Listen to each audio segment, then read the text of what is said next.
서울 양화진에 가면 외국인 선교사들의 묘원이 있습니다. 그곳에는 145명의 선교사와 선교사의 가족들이 거기에 묻혀 있습니다. 선교사들은 주로 미국과 영국을 비롯한 6개국에서 파송된 선교사들입니다.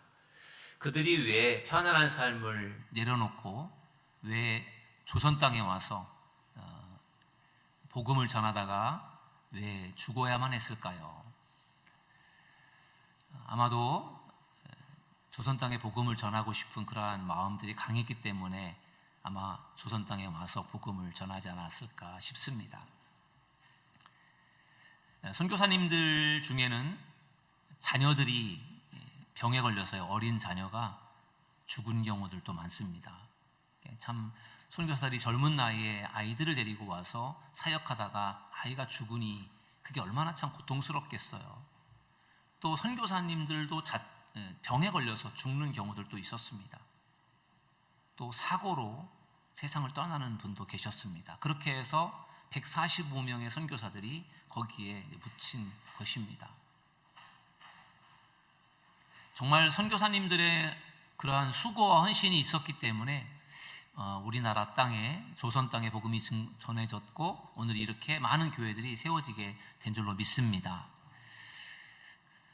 단기 선교를 이제 앞두고 문득 선교사들에 대한 생각을 하게 됐습니다.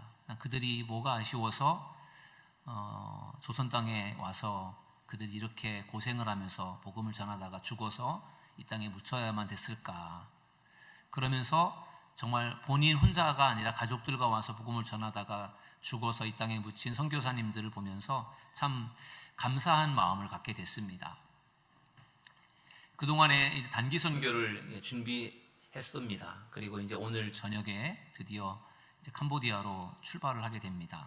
그 땅에 가서 우리가 짧은 기간 동안에 뭐 얼마나 선교를 하겠습니까? 그렇지만 우리가 그 땅에서 사역하는 선교사님들을 가서 도와드리고 격려해드리고 우리가 조금이나마 그 땅에 복음을 전하는 일들을 행할 때 하나님께서 우리들을 통해서 그 땅에 복음이 전해질 수 있도록 하나님께서 역사하실 줄로 믿습니다.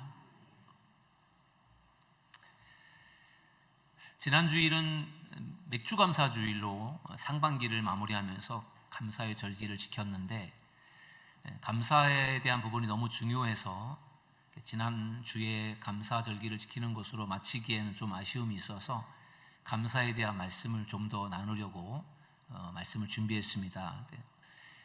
오늘은 다니엘의 감사에 대해서, 다음 주에는 하박국의 감사에 대해서, 또 그 다음에는 사도 바울의 감사에 대해서 좀 이렇게 말씀을 좀 더 깊이 나눠보도록 하겠습니다. 여러분, 다니엘의 감사, 다니엘 너무나 잘 아시죠? 다니엘은 이스라엘이 남유다라고, 이스라엘이 북이스라엘과 남유다로 분리가 되었다가 이제 북이스라엘은 이제 아수르라고 하는 제국에 의해서 멸망을 당하고 남유다는 이제 기원전 586년에 바벨론에 의해서 멸망을 당합니다. 그러면서 바벨론에 멸망을 당하고 바벨론의 포로로 잡혀갑니다. 그 포로로 잡혀갔던 사람 중에 다니엘이 거기에 포함되어 있습니다. 그러니까 나라가 멸망을 당하고 포로로 잡혀가서 포로 생활을 하고 있다고 생각을 하시면 여러분 얼마나 참 힘든 삶을 살아가는 것입니까? 다니엘이 그런 인생을 살았습니다. 그런데 참 다니엘은 참 놀라운 것이 참 그렇게 포로 생활을 하는 그런 사람인데 하나님께서 그에게 은혜를 베풀어 주셔서 그가 다니엘이 그 바벨론의 총리가 됩니다. 정말 도저히 상상할 수 없는 일이잖아요. 포로로 잡혀갔는데 어떻게 총리가 될 수 있을까? 지금으로 말하면 국무총리죠. 그만큼 다니엘이 아주 지혜롭고 뛰어났습니다. 그래서 그 바벨론의 왕, 그 당시 다리오 왕이었는데 그 다리오 왕이 통치하던 시대에 다니엘이 총리로서 이제 활동을 하게 되는데 정말 이것은 정말 기적이 아니겠습니까? 정말 기적 중에 기적이죠. 저는 이 다니엘이 포로로 잡혀간 사람인데도 불구하고 바벨론 제국의 총리가 되었다라고 하는 것을 볼 때 이건 기적이다라고 생각을 했고, 이런 기적이 일어날 수 있었던 중요한 이유는 다니엘이 감사의 사람이기 때문에 그런 기적이 일어난 줄로 믿습니다. 다니엘이 감사하는 사람이다 보니까요, 정말 그런 놀라운 기적이 일어나는 것입니다. 여러분들도 감사하면서 살아간다면 하나님께서 여러분들에게도 놀라운 기적을 일으켜 주실 줄 믿습니다. 오늘 다니엘의 감사에 대해서 같이 나눠보도록 하겠습니다. 첫 번째는 다니엘의 감사는 기도에서 시작된다는 것입니다. 저를 따라하겠습니다. 기도에서 시작된다. 다니엘의 감사는 어디서부터 시작이 되느냐? 기도에서부터 시작이 됩니다. 여러분, 당시에 그 바벨론 제국은 다리오라고 하는 왕이 다스리고 있었습니다. 그리고 그 다리오라고 하는 왕 밑에는 3명의 총리가 있었어요. 그리고 그 3명의 총리 밑에는 120명의 고관들, 지방 장관들이 있었습니다. 그래서 이 왕 밑에 있는 총리들이 실질적인 실세를 가지고 있고, 그들이 지방에 있는 120명과 함께 이 전체적인 나라를 다스리는 구조였어요. 우리나라에 대통령이 계시고, 그 다음에 어떻게 보면 국회의원들이 있고, 그 다음에 지방자치단체장들이 있잖아요. 그래서 대통령이 계시고, 그 다음에 국회의원들 300명의 국회의원들은 나라 전체적인 것들을 이제 다스리고, 그 다음에 지자체 단체장들 한 230명 되는 지자체 단체장들은 지역을 다스리는 그런 역할들을 하는 것처럼, 당시에 바벨론이라고 하는 것도 그런 식으로 지역을 다스리는 그런 120명의 그런 고관들이 있었어요. 그런데 그 3명의 총리, 그 왕 밑에서 120명의 그 고관들, 지역 그 장관들과 함께 이 나라를 다스리는 이 3명의 총리 중에 한 사람이 바로 다니엘이었습니다. 그리고 그 3명의 총리 중에서도 누구보다도 더 으뜸이었던 사람이 바로 다니엘이었어요. 그러니까 다니엘이 그 다리오 왕에게 굉장히 총애를 받았습니다. 다니엘이 너무 잘하니까, 너무 총명스럽고 지혜롭고 너무 능력이 많아서 다니엘이 정말 너무너무 이 정치를 잘하는 겁니다. 그러니까 다리오 왕이 다니엘을 아주 철석같이 믿은 거예요. 그러다 보니까 나머지 2명의 총리, 그리고 120명의 그 고관들, 지방 장관들이 다니엘을 시기하고 질투하게 됐습니다. 그렇지 않겠습니까? 더군다나 다니엘은 포로로 잡혀온 사람이에요. 바벨론 제국의 그런 사람이 아니고 포로로 잡혀온 주제에 지금 총리가 돼가지고 전체적인 나라를 다스리는 일들에 앞장서서 하고 있으니까, 그거를 따라가야 하는 이 나머지 2명의 총리와 지방의 장관들이 얼마나 참 이게 정말 자존심도 상할 것이고 불쾌할 것이에요. 그래서 다니엘을 굉장히 미워한 거예요. 어떻게 하면 다니엘을 이걸 좀 끌어내릴까? 어떻게 하면 다니엘을 제거할까? 그거를 그 2명의 장관과 120명의 그 고관들이 고민을 하다가, 그들이 우리 이렇게 계속 가다가는 안 되겠다, 다니엘을 이걸 죽여버리자, 이런 계획을 세웠습니다.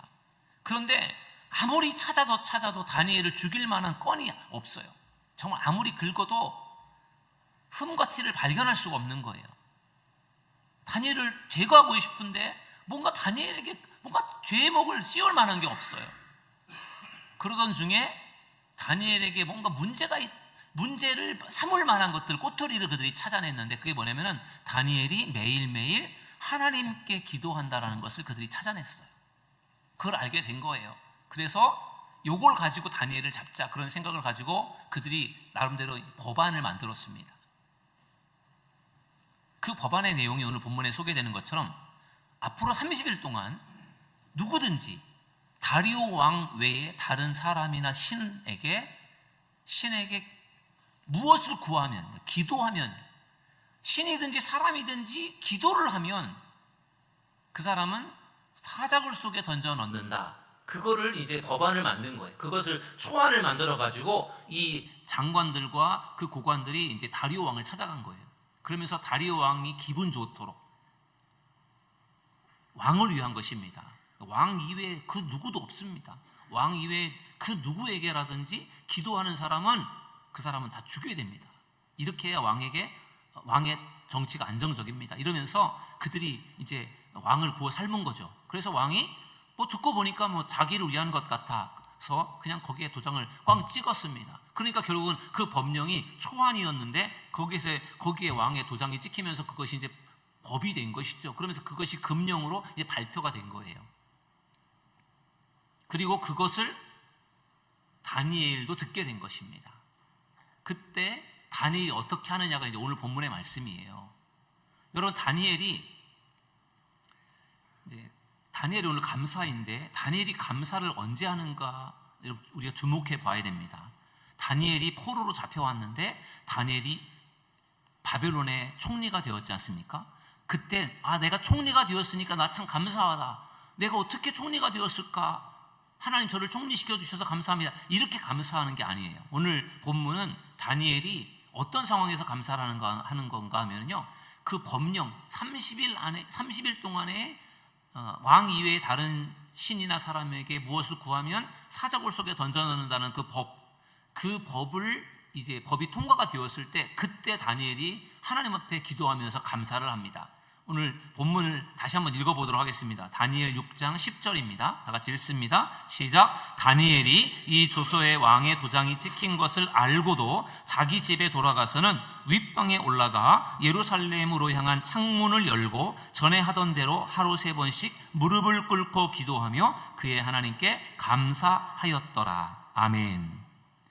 일종의 금령, 법안이 통과되었고, 그 법안이 여기저기에 방을 붙이듯이 막 여기저기에 붙여놓은 것을 다니엘이 그걸 보고 알게 된 거예요. 그때 다니엘이 어떻게 거기에 반응을 하는가, 그것을 오늘 좀 살펴보려고 합니다. 첫 번째로 이 6장 10절 말씀에 보면요, 다니엘이 이 조서의 왕의 도장이 찍힌 것을 알고도 이렇게 나왔거든요. 다니엘은 지금 그런 무시무시한 법안이 만들어졌다라고 하는 것을 다니엘이 몰랐던 것이 아니라 이미 알고 있어요. 몰랐기 때문에 다니엘이 그냥 기도한 게 아니고, 다 알고 있는 상황에서도 다니엘은 기도했다라는 것입니다. 지금 이제 다니엘이 법안이 통과됐기 때문에 다니엘이 기도를 하면 어떻게 되는 것입니까? 다니엘은 붙잡혀가서 다니엘은 사자굴 속에 던져지는 거예요. 다니엘은 사자밥이 되어 죽는 것입니다. 그런데 그것을 다 알고 있으면서도 불구하고 다니엘이 하나님 앞에 기도를 하는 거예요. 여러분, 참 이 대단한 것 아닙니까? 대단한 사람이잖아요. 이건 정말 목숨을 내놓고 기도하는 거지 않습니까? 어떻게 그렇게 할 수 있을까요? 기도하면 죽는데 그럼에도 불구하고 기도를 해요. 그것이 어디에서 나온 걸까요? 다니엘은 무엇보다도 기도하는 일에 우선권을 두고 살아갔기 때문인 줄로 믿습니다.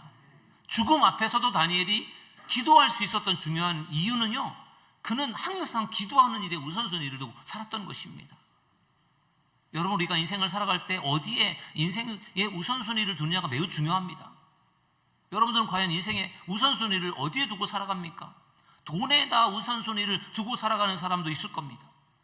어떤 명예에다가 우선순위를 두고 살아가는 사람이 있을 거예요.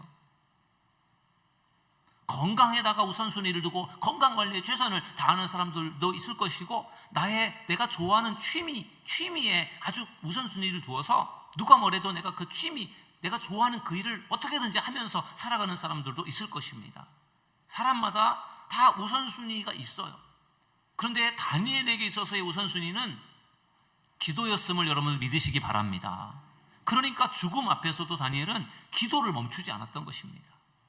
여러분, 우리 믿음의 사람들은 정말 기도하는 일에 우리가 힘써야 될 줄로 믿습니다. 무더운 오늘 여름이에요. 7월 둘째 주일 무더운 여름, 이 시간에 여러분들이 이곳에 와서 예배를 드리고 있습니다. 더우니까 더 시원한 곳에서 쉬고 싶고 그럴 텐데, 여러분들이 오늘 이 자리에서 예배를 드리고 있는 이유는 오늘 여기에 여러분들의 우선순위를 두었기 때문에 여러분들이 오늘 여기에 계신 줄 믿습니다. 여러분 정말 잘하셨습니다. 오늘 주의 전에 나와서 오늘 우리가 이렇게 하나님 앞에 예배를 드린다라는 것, 하나님께서 기뻐하실 줄 믿습니다. 우리 믿음의 사람들에게 있어서 당연한 것이지만 그것이 하나님께 얼마나 귀한 일인지 모릅니다. 다니엘은 죽음 앞에서도 기도를 멈추지 않았어요. 왜냐하면 우선순위가 거기에 있었기 때문에 그렇습니다. 두 번째로 다니엘은요, 10절에 보면은 이렇게 또 말씀합니다. 자기 집에 돌아가서는 윗방에 올라가 예루살렘으로 향한 창문을 열고 전에 하던 대로 하루 3번씩 무릎을 꿇고 기도하며, 이렇게 말씀합니다. 여러분, 다니엘이 전에 하던 대로 기도를 합니다. 전에부터 계속 기도를 해왔습니다. 포로로 잡혀오기 전에부터도 계속 기도를 했습니다. 하루에 3번씩. 그것도 무릎을 꿇고 기도를 했어요. 여러분, 이스라엘 백성들이 바벨론에게 멸망을 당하고 포로로 잡혀갔으니까 그들에게는 이제는 성전이 없어요. 성전. 아름다운 솔로몬의 성전이 없잖아요. 왜냐하면 그들이 지금 바벨론의 포로 생활하니까. 그러니까 그들은 성전에 가서 예배를 할 수 없고 기도할 수 없으니까 성전을 향해서 예배를 드리고 기도한 거예요. 다니엘이 왜 창문을 열고 왜 기도를 했는가? 그 창문을 연 그쪽 방향에 성전이 있었던 거죠. 그래서 그쪽을 향해서 기도를 한 거예요. 성전에 갈 수 없는 마음, 그 마음으로, 얼마나 간절한 마음으로 그가 기도를 했겠습니까? 우리가 오늘 이렇게 성전에 와서 예배를 우리가 마음껏 드릴 수 있다는 것이 참 귀한 일인데, 코로나를 막 우리가 처음에 경험할 때는요, 예배를 못 드렸잖아요.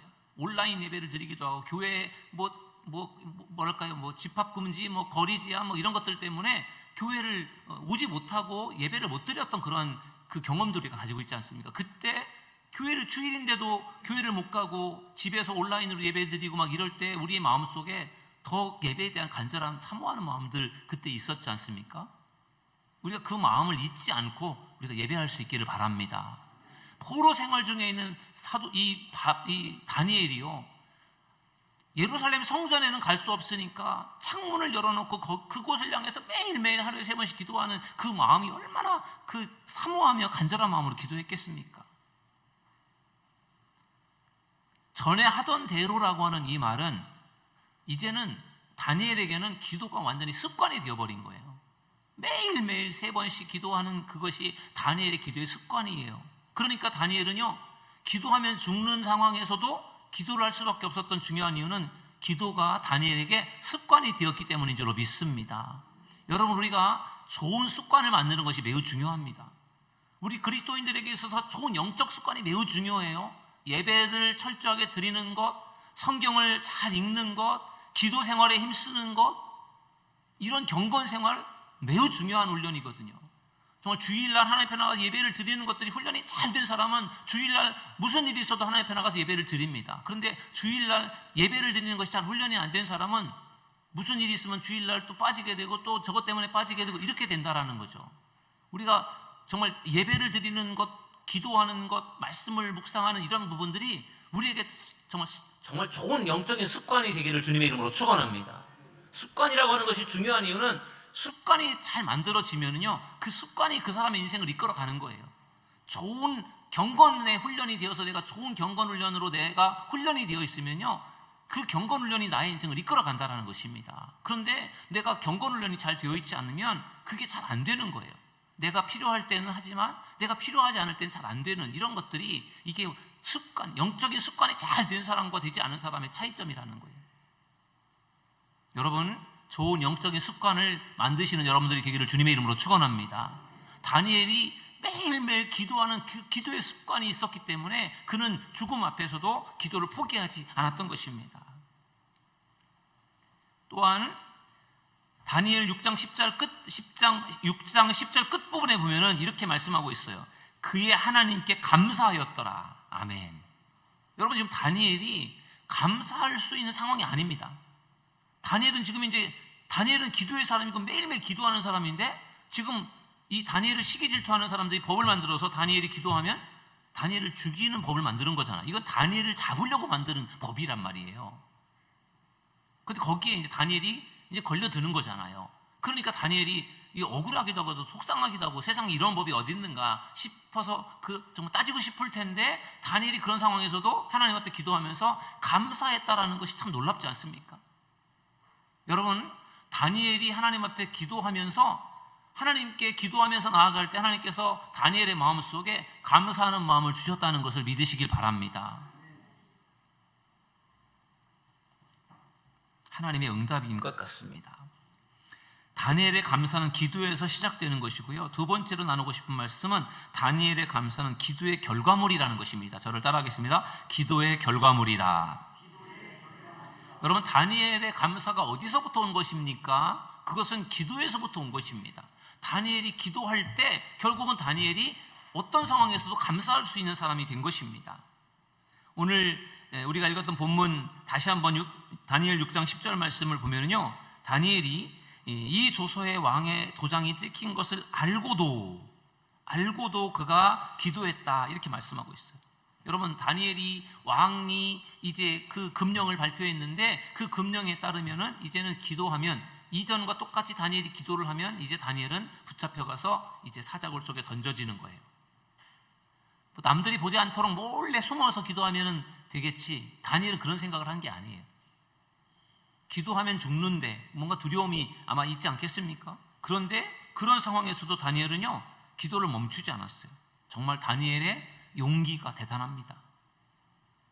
나를 잡아다가 사자굴 속에 던져 넣는다고 할지라도 기도를 나는 멈추지 않을 것이다.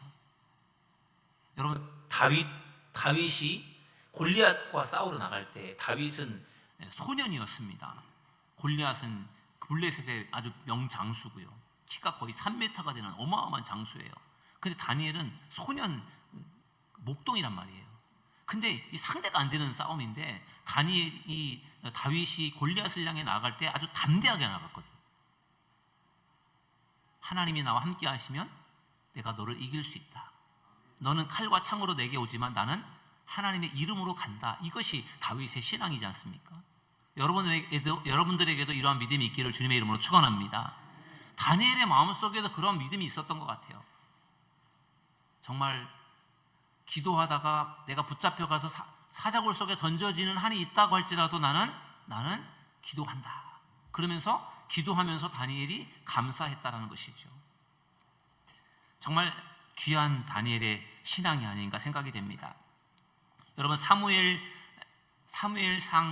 1장에는 한나의 이야기가 나옵니다. 사무엘의 엄마 한나의 이야기가 나오는데, 한나의 남편은 엘가나고, 그리고 엘가나와 한나가 정말 사랑하는 부부인데, 이상하게도 그 한나가 아기를 갖지 못했어요. 성경을 자세하게 읽어보면 하나님께서 아기를 갖지 못하게 하셨다 이렇게 말씀하고 있어요. 한나는 아기를 낳고 싶은데 아기가 생기지 않아서 그것 때문에 늘 괴로워했습니다. 그리고 1년에 한 번씩 실로에 있는 하나님의 집에 가서 거기서 정말 작정하면서 기도를 하면서 하나님 앞에 매달렸는데, 사무엘상 1장 말씀에 보면은 한나가 하나님 앞에 아주 작정하면서 기도하면서 이번에는 서원하면서 기도하는 내용이 나와요. 하나님, 저에게 아들을 주시면 그 아들을 하나님께 바치겠습니다. 이렇게 기도하는 것이죠. 그 정도로 간절했어요. 아기를 갖고 싶었던 거죠. 그리고 그 간절한 기도를 하나님께서 들어주셔서 한나가 그 이후에 임신을 하게 되어서 아이를 낳게 되었는데, 그 아이가 바로 사무엘입니다. 그 사무엘을 이제 키우면서 이제 젖을 뗄 만큼 컸을 때, 한 4-5살 정도 됐을 때, 아직도 어린 아이인데 그 아이를 이제 하나님 앞에 서원한 대로, 약속한 대로 그 아이를 이제 실로에 있는 엘리 제사장이 있는 그 하나님의 집에 그 아이를 갖다 바치는 거예요. 그때 한나의 마음이 어땠을까요? 억지로 바쳤을까요? 아니면은 즐겁게 기쁜 마음으로 바쳤을까요? 성경은 이렇게 말씀하고 있어요. 사무엘상 1장 28절에 보니까 이렇게 말씀합니다. 다 같이 한번 읽어보실까요? 시작. 그러므로 나도 그를 여호와께 드리되 그의 평생을 여호와께 드리나이다 하고 그가 거기서 여호와께 경배하니라. 아멘. 한나가 자기 아들 사무엘을 하나님 앞에 드리는 그러한 내용이에요. 이 내용이 어떻습니까? 하나님, 저 드리기 싫어요. 하나님, 저 이 아이 제가 데리고 살면 안 될까요? 억지로 드리는 느낌인가요? 아니면은 하나님 앞에 기꺼이 드리는 마음이 분위기인 것 같습니까? 기꺼이 드리는 것 같지 않습니까? 어떻게 이런 마음을 가질 수 있었을까요? 그것은 한나가 하나님 앞에 서원하며 기도했을 때 하나님께서 한나의 기도를 들으시고 응답하셨기 때문에 한나가 그 아이를 하나님께 드릴 수 있게 된 줄로 믿습니다. 약속을 지킨 거죠. 그리고 하나님은 그 이후에 한나에게 태문을 여셔서요 3남 2녀를 더 주셨어요. 사무엘만 낳고 끝난 것이 아니라 그 이후에 5남매를 더 낳게 하셨다라는 것이죠. 하나님의 은혜이고 축복인 줄로 믿습니다. 그래서 저는 이 이야기를 보면서 감사는 결국은 기도의 결과물이다, 그런 생각을 갖게 되었어요. 기도하다 보니까 하나님께서 응답을 주셔서 결국은 힘들고 어려운 상황 속에서도 결국 감사할 수 있게 되더라, 그런 것이죠. 저는 선교에는 별로 관심이 없었던 사람이에요. 우리나라를 위해서 내가 우리나라 사람들에게만 복음을 전하는데 저에게 관심이 있었지, 외국에 나가서 외국인들에게 복음을 전하고 선교하는 것에는 사실 별로 관심이 없었어요. 우리나라 사람들한테는 잘 전하면 되지, 뭐 굳이 외국에까지 나가야 되나, 이런 생각이 많았었는데, 근데 저희 교회가 2016년도에 처음으로 중국의 단기 선교를 다녀오게 됐어요. 그때 젊은 전도사님하고 이제 청년들이 중심이 돼서 단기 선교를 가는데, 제가 좀 불안하고 걱정이 되는 거예요. 중국을 간다고 하는데 이 다 너무 젊은 사람들만 다 보내는 것 같아가지고 걱정이 되는 거예요. 그래서 제가 그때 따라갔어요. 저도 처음으로 단기 선교라는 걸 가본 거죠. 그때 가서 중국 쿤밍이라고 하는 곳에서 사역을 하면서 보면서요, 아, 이게 선교구나, 선교라는 게 이래서 필요하구나, 그런 것들을 많이 느끼고 왔어요. 그리고 나서 이제 그 다음에 또 우리가 이제 캄보디아로 단기 선교를 갔다 왔고, 그 다음에 이제 코로나 이후에는 전혀 못 하다가 이제 올해 이제 단기 선교를 또 가려고 이제 계획을 세우게 됐습니다. 그래서 올해 2024년도에는 단기 선교를 가는데 캄보디아를 가는 게 좋겠다, 그렇게 이제 계획을 세우고 준비를 하는데, 근데 준비가 잘 안 되는 거예요. 근데 무엇보다도 준비가 잘 안 되는 것이 어떤 부분이냐면은 단기 선교에 가려고 하는 사람들이 별로 없는 거예요. 단기 선교를 가려면 사람이 있어서 같이 가야 되는데, 사람이 없으면 단기 선교를 갈 수가 없잖아요. 사람이 없어서 이 단기 선교가 이제 잘 될 수 있을까, 이제 그런 약간의 의문이 생겼고, 또 한편으로는 이 단기 선교를 위해서 교회가 좀 선교비를 지원하고 이렇게 해야 되는데, 좀 재정적으로 선교비를 지원하는 부분에 있어서 좀 부담이 되는 그런 부분들도 있었어요. 그래서 이렇게 저렇게 생각해 볼 때, 아, 단기 선교가 될 수 있을까, 약간 그런 좀 의구심이 생겼어요. 그렇지만 하나님께서 또 주시는 마음을 가지고 단기 선교를 위해서 계속 기도하면서 이제 교인들에게 광고를 하게 되었고요. 그런 와중에 단기 선교의 길이 열려지게 되었는데, 생각지도 않던 이제 우리 지방에 있는 다른 교회와 같이 연합을 이루어서 단기 선교로 가게 된 거예요.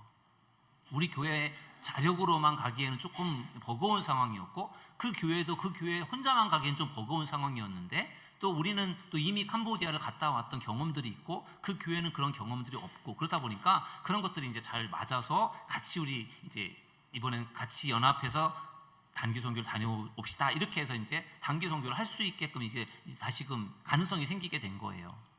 그리고 이제 재정적인 문제도 또 제가 여러분들에게 또 선교 후원에 대한 부분들을 여러분들에게 좀 요청을 하고 해서 여러분들이 또 후원을 해주시고, 그래서 우리가 가서 이제 선교할 수 있는 그러한 어떤 재정적인 부분들도 이게 준비가 되었습니다. 그래서 헌금을 해주시고 도와주신 분들 여러분들에게 정말 감사드리고요. 그러면서 제가 이번 단기 선교를 준비하면서 느꼈던 부분들이, 아, 이번 단기 선교는 정말 기도의 결과물이다, 그런 생각이 들어요.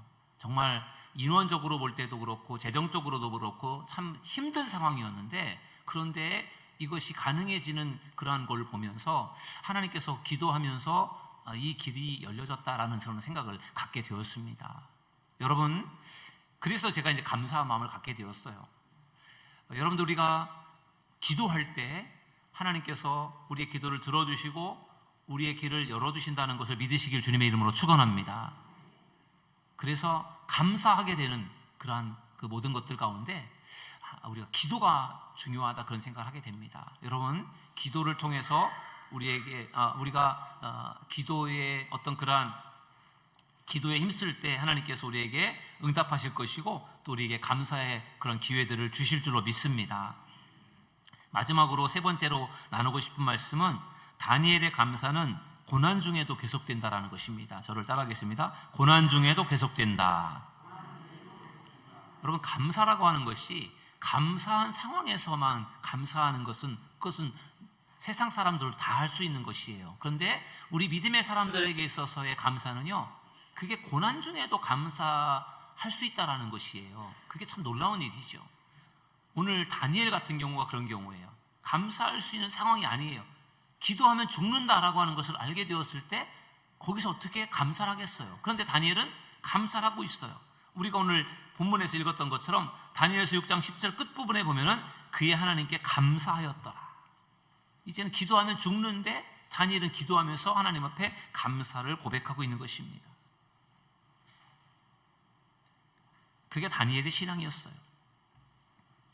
여러분, 손양원 목사님 이야기를 잘 아시죠? 손양원 목사님 정말 좋은 훌륭한 목사님이신데 그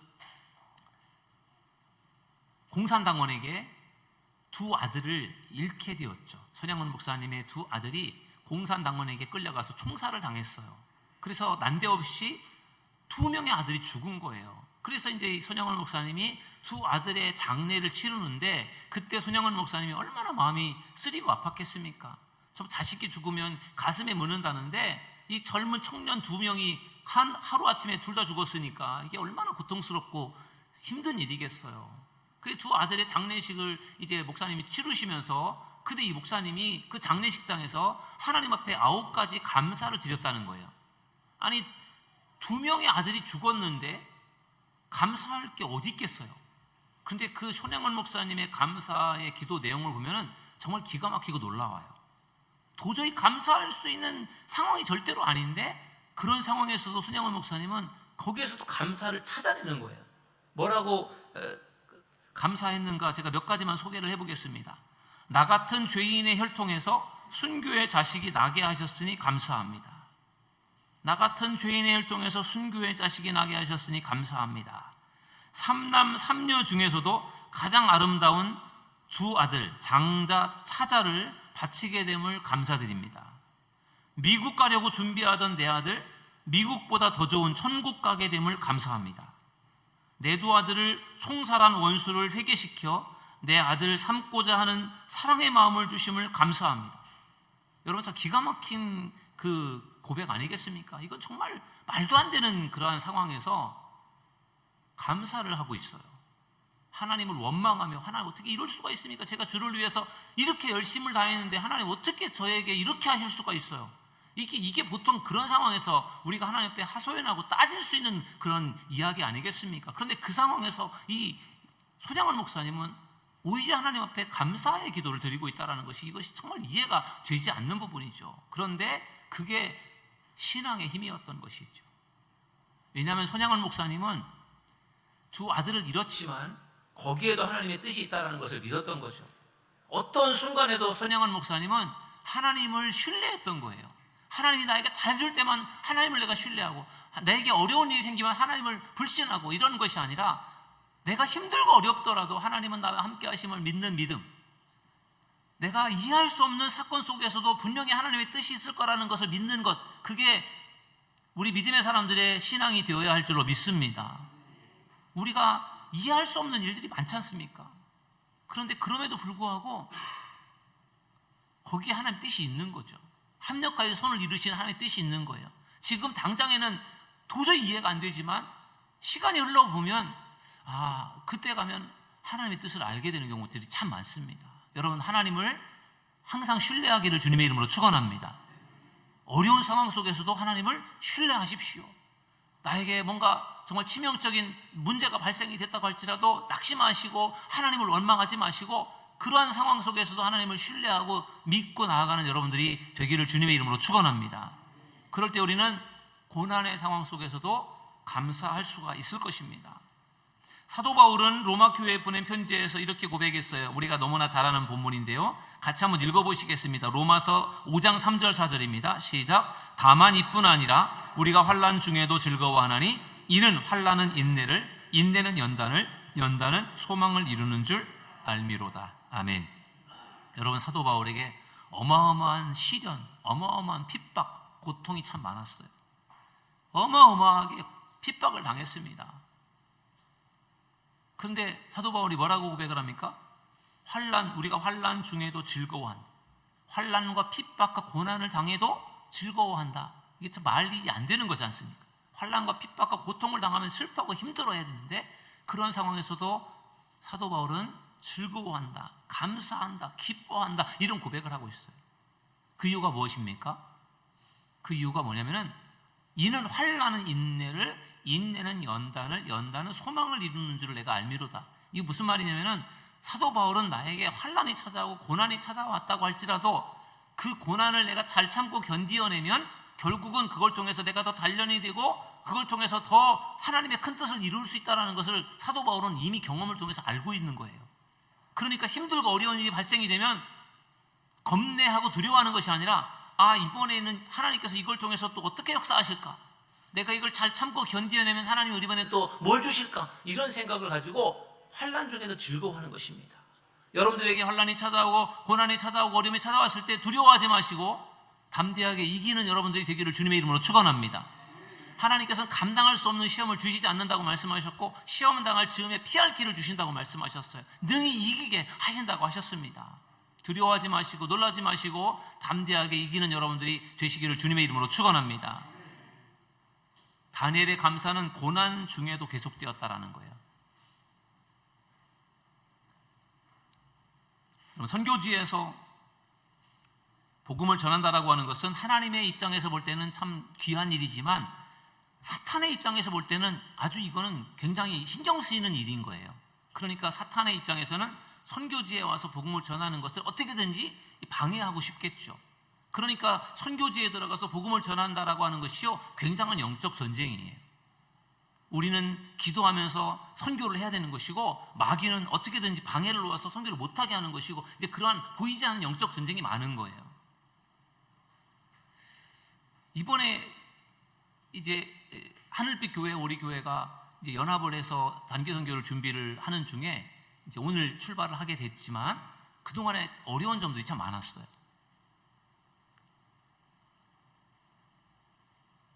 단기 선교를 가겠다고 신청을 해서 이제 비행기 티켓을 끊었는데 그 중에 한 사람이 이제 가족 중에 이제 어떤 건강에 문제가 생겨서 갈 수 없는 상황이 벌어졌어요.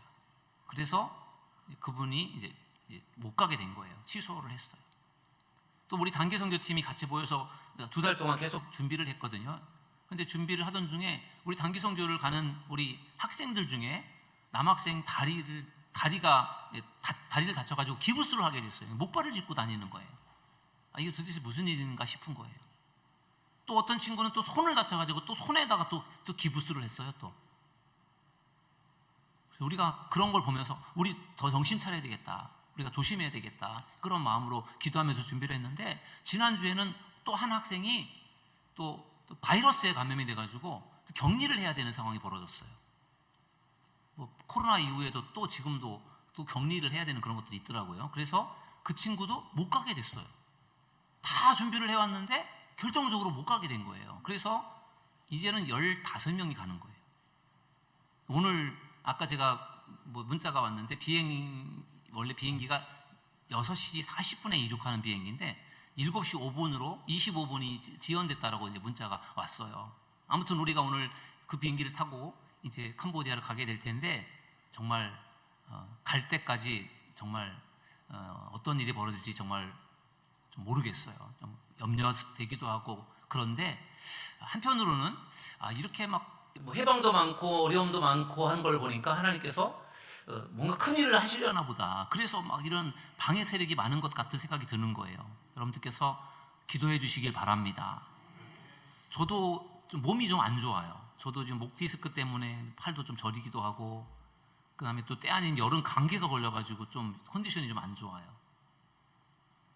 그래서 이 모든 것들이 좀 어렵긴 하지만 분명히 하나님께서 이런 어려움들을 통해서 분명히 하나님께서 뭔가 행하실 일들을 분명히 준비해 놓으셨다, 그런 생각이 들어요. 그래서 여러분들께서 기도해 주시고 우리도 담대히 가서 사역을 할 때 하나님께서 이번 단기 선교를 통해서 힘들고 어려운 상황 속에서 준비했지만 하나님께서 놀라운 일들을 이루셔서 우리에게 나중에 감사할 수 있도록 하나님께서 축복하실 줄로 믿습니다. 오늘 다니엘의 감사에 대해서 말씀을 나눴습니다. 다니엘의 감사는요, 기도에서 시작됐어요. 기도하다 보니까 감사의 사람이 된 거예요. 그리고 결국 그것은 기도의 결과물이라는 이야기고요. 그리고 다니엘은 고난의 상황 속에서도 결코 낙심하고 좌절하지 않고요, 고난의 상황 속에서도 다니엘은 여전히 기도하며 감사를 했습니다.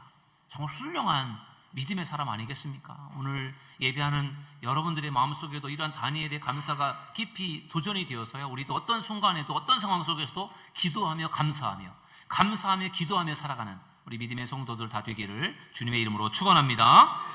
우리 시간의 말씀을 생각하면서 우리 함께 찬양하고 기도하도록 하겠습니다. 주와 함께라면 우리 함께 찬양하겠습니다.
기도했습니다. 죽음 앞에서도 기도했어요. 그는 정말 기도의 습관이 만들어져 있는 사람이고 그는 기도의 우선순위를 두고 살았던 사람입니다. 우리도 다니엘처럼 어떤 순간에도 기도할 수 있게 해달라고, 감사할 수 있게 해달라고 여러분 기도하시고 또 캄보디아 단기 선교를 잘 다녀올 수 있도록 이 시간 주여 한번 부르짖고 동성으로 기도하겠습니다. 주여 주여 주여 주여 주여 이 시간 주님께서 함께하여 주시기 원합니다. 주님께여 기도하는 저희들 모두가 되기 원합니다. 기도하는 일에 최선을 다하는 저희들 모두가 되기 원합니다. 기도의 우선 기도하는 일에 우선순위를 할 수 있기를 원합니다. 주여 이 시간 주님께서 함께하여 주시옵소서, 축복하여 주옵소서, 인도하여 주옵소서, 역사하여 주옵소서, 충만한 은혜로 저희들을 붙들어 주시고 채워주시옵소서. 늘 감사가 넘치는 삶이 되기 원합니다. 주님 가운데 날마다 저희들 내 앞에 기도하며 나아갈 수 있기를 원합니다. 늘 감사의 사람이 되기 원합니다. 주여 성령 함께하여 계실 줄로 믿습니다. 하나님 캄보디아 단기 선교를 위해서도 기도합니다. 성령께서 함께하여 주시옵소서. 은혜 가운데 잘 다녀올 수 있도록 하나님 지켜주시고 보살펴 주시기를 원합니다. 하나님 어렵고 힘든 상황 속에서도 하나님께서 우리에게 대신하셔서 나의 선교에 하시는 것 같습니다. 성령이 함께하여 주시옵소서, 축복하여 주시고 역사하여 주시옵소서. 이 시간 우리의 간절한 기도를 주님께서 들어주시고 응답하여 주시기 원합니다. 충만한 은혜와 사랑으로 채워주시옵소서. 주여 함께하여 주옵소서. 늘 하나님께 감사하며 찬양하기 원합니다. 또한 순간에도 감사하시기 원합니다. 또한 중에도 감사할 수 있는 믿음의 사람 되기를 원합니다. 축복하여 주시옵소서.